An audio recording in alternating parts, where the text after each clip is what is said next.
مجمع ہوتا ہے جہاں پر قدم رکھنے کی جگہ نہیں ہوتی ہے، اسی اسنا میں مولا کائنات علی بن ابی طالب علیہ السلام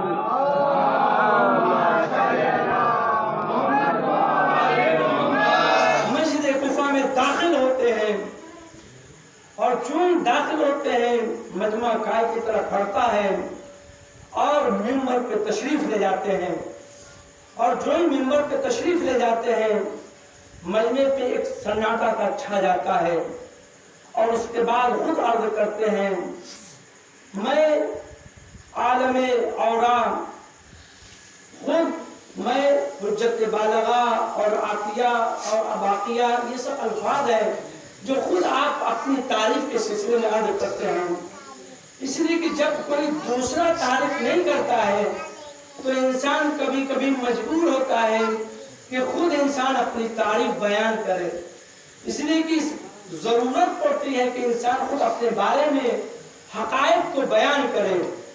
عطیہ یعنی خداوند عالم کا ایک تحفہ، ہدیہ خاص، باقیہ جو ہمیشہ باقی رہنے والی چیز ہے جو حجت آئندہ، اور اس کے بعد حجت بالغہ بھی اپنے حجت بالغہ کے سلسلے میں پوری ایک تفصیل ہے، یعنی اس کائنات میں اللہ کی طرف سے کوئی نہ کوئی حجت ہونی چاہیے، اگر یہ زمین حجت الہی سے خالی ہو جائے گی تو یہ زمین یہ دنیا برباد ہو جائے گی، تو لہذا آپ اپنے کو حجت بالغہ فرماتے ہیں، اور اس کے بعد عرض کرتے ہیں وہ امام نہیں ہوتا کہ جس کی دعا قبول نہ ہو، جس کی دعا سے آسمان سے بارش نہ ہو، لہذا اس کے بعد آپ عرض کرتے ہیں کہ یہ جو شخص عرب آیا تھا میرے پاس جو معاویہ کے تعریف بیان کر رہا تھا، لیکن اس کے مقابل میں خاموشی اختیار کرتا ہوں۔ فارسی میں ایک جملہ ہے جواب جاہلان باشد خاموشی، جاہلوں کے مقابل میں ان کا جواب دینا خاموشی ہے، سکوت اختیار کرے، اور حدیث بھی ہے کہ سب کا جواب نہیں دیا سکتا، جاہلوں کا جواب نہ دینا ایک طریقے کا صدقہ ہے، اور کیجیے آپ تو لہذا ہر ایک شخص کا جواب نہیں دیا جاتا ہے، لہذا آپ صدقہ اس طریقے سے بھی نکال سکتے ہیں، محمد صلوات پڑھ دے محمد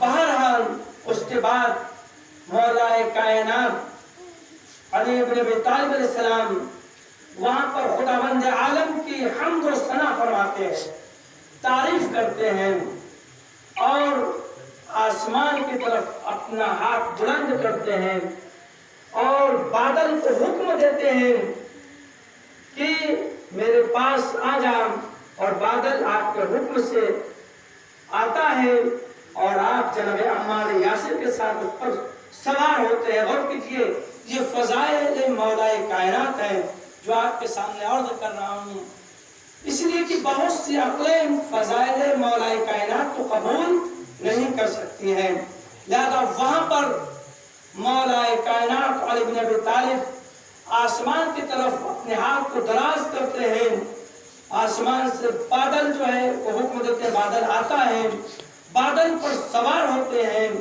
اور ایک دور دراز مسافت طے کرتے ہیں اور لوگوں کی آنکھوں سے اوجھل ہو جاتے ہیں، غائب ہو جاتے ہیں، اور کچھ ہی لمحے کے بعد پھر دوبارہ اسی مسجد کوفہ میں تشریف لاتے ہیں، اور اس مقام پر جس مقام کو دقۃ القضا کہا جاتا ہے، جہاں پر مولا کائنات فیصلہ فرماتے تھے، لوگوں کے مسائل حل کرتے تھے۔ مسجد کوفہ میں بہت سے مقام ہیں، مقام امام صادق اور بہت سے مقام نوح، مقام ابراہیم، وہاں پہ طوفان نوح بھی ہے، کنواں بھی ہے، جو مسجد کوفہ کو دیکھے ہیں وہ بہتر سمجھ سکتے ہیں، اور وہاں پہ ہر جگہ پہ 2 رکعت نماز پڑھنا مستحب ہے۔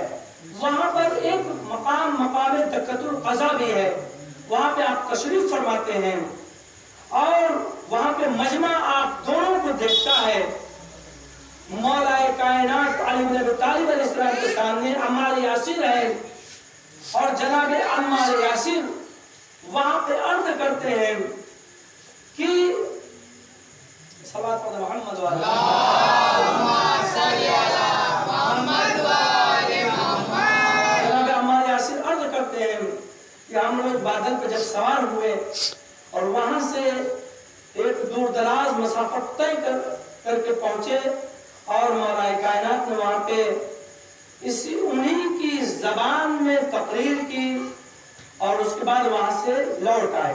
غور کیجئے گا یہاں پہ وہاں پہ مولا کائنات جناب عمار یاسر سے عرض کرتے ہیں کہ اے عمار یاسر وہ کون سی جگہ تھی جہاں پہ ہم لوگ گئے تھے؟ کہا کہ یا علی اللہ اور اس کا رسول اور اس کا ولی بہتر جانتے. کیوں؟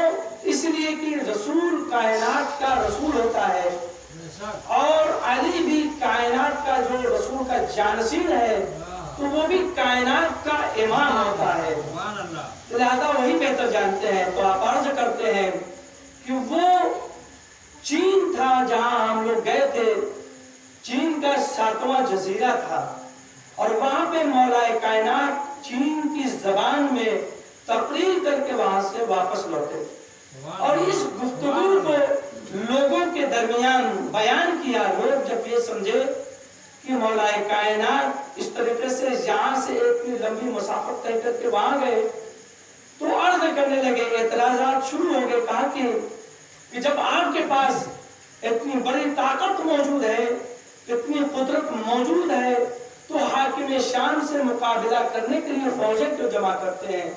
اس لیے کہ جنگ جمل، جنگ صفین، جنگ نہروان، اسی شہر کوفہ جو راجدھانی تھی اس زمانے میں مولا کائنات کی، وہاں پہ رہ کر کے تینوں جنگیں لڑی. ایک بصرہ میں، ایک خود نہروان، ایک مقام صفین میں. یہ تب جگہیں ہیں. تو لہذا تو لوگ عرض کرتے ہیں امیر شام سے لڑنے کے لیے، حاکم شام سے لڑنے کے لیے فوجیں کو جمع کرتے ہیں جب آپ کے پاس اتنا پاور ہے. تو آپ عرض کہ یہ اخلاقی پہلو. یہاں پہ ایک اخلاقی نکتہ ہے آپ کے سامنے. یہاں پہ فروعات دین کو اب آپ بیان کرنا چاہتے ہیں. اب فروعات دین جیسا کہ اس مجلس میں دوسری مجلسوں میں عرض کر چکا ہوں، نماز، روزہ، حج، زکات. تو آپ عرض کرتے ہیں کہ جہاد ایک مسلمانوں کے اوپر فریضہ ہے، فرض ہے.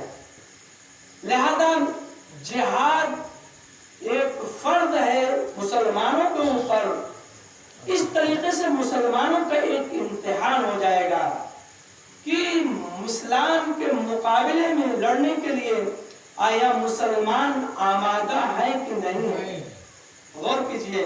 اس لیے کہ بہت سے جان چھڑا کر کے بھاگتے ہی ہیں. یہی کہ ابھی دیکھیے ہی شام میں سیدہ زینب ہے جو شہر ہے جہاں زینب کبریٰ سلام اللہ علیہ کا مزار ہے، حرم مبارک ہے. اب آپ غور کیجئے قاسم سلیمانی نے کس طریقے سے جنگ لڑی.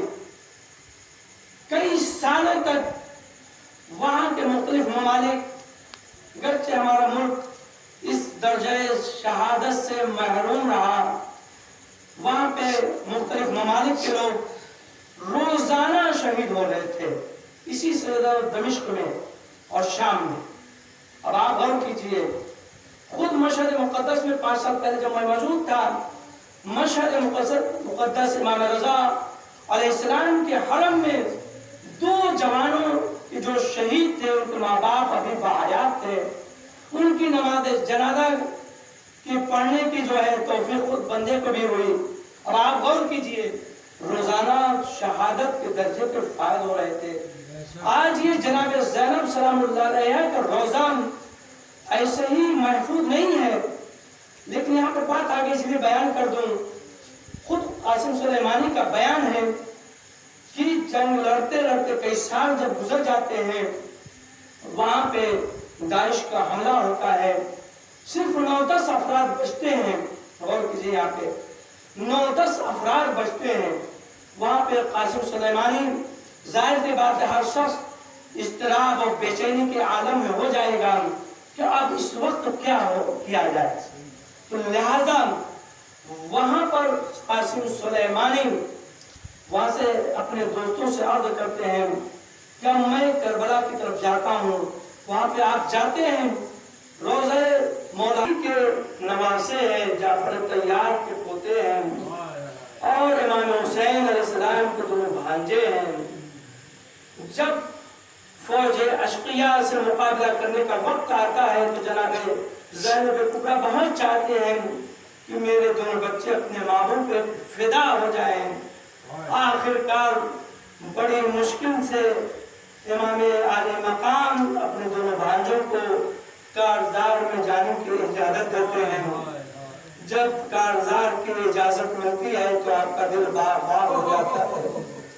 ایک مرتبہ سج کر کے گھوڑے پر سوار ہوتے ہیں اور دشمن کے اوپر حملہ کرنے کے لیے میدان کارزار کی طرف آگے بڑھتے ہیں۔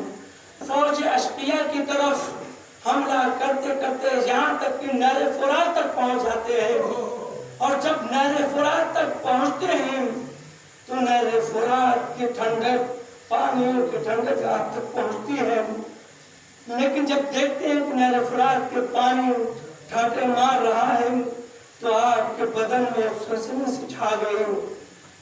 اگر چاہتے تو نہر فرات کا پانی پی سکتے تھے، لیکن آپ کے ذہنوں میں آپ کو یہ خیال آیا کہ خیموں میں چھوٹے چھوٹے بچے آتش کی دعائیں صدائیں بلند فرما رہے ہیں، میں کیسے بغیر ان کی پانی پی سکے، اپنے پیاس کو بجھا سکے۔ اور اس کے بعد جب یہ دونوں بچے عون و محمد نہر فرات سے واپس لوٹتے ہیں تو فوج اشقیاء کے اوپر وار کرنے لگتے ہیں، وار پہ وار کرتے ہیں، یہاں تک کہ عون و محمد مقابلہ کر رہے ہیں، لیکن کہاں تک آپ کا مقابلہ کرتے ہیں؟ فوج اشقیاء نے اتنا وار کیا کہ آپ زخموں سے چور ہو جاتے ہیں۔ جب زخموں سے چور ہو جاتے ہیں تو گھوڑے سے گرنے لگتے ہیں۔ ایک مرتبہ آواز دیتے ہیں، یا امّا ادرکنی، اے مامون جان ہماری خبر لیجئے، اے مولا ہماری خبر لیجئے۔ ایک مرتبہ امام حسین علیہ مقام اپنے دونوں بھائیوں کے قریب پہنچتے ہیں، کیا دیکھتے ہیں؟ آپ کی جان قفس انسوری سے پرواز کر گئی اور آپ کی لاشوں کو خیموں کی طرف لے جاتے ہیں۔ جو ہی جناب فضہ دیکھتے ہیں کہ عون و محمد کا لاشا امام لا رہے ہیں، جناب زینب پیار کرتی ہے، اے زینب کبریٰ آپ لٹ گئے، آپ کے بچے آپ کے ماموں کے اوپر فدا ہو گئے۔ امام عالی مقام جناب زینب کبریٰ کو تسلی دیتے ہیں، اے بہن زینب تم صبر کرنا، صبر پیشہ اختیار کرنا۔ الا رحمت اللہ علی القوم الظالمین ویعلم الذین ظلموا ای منقلب انقلبون۔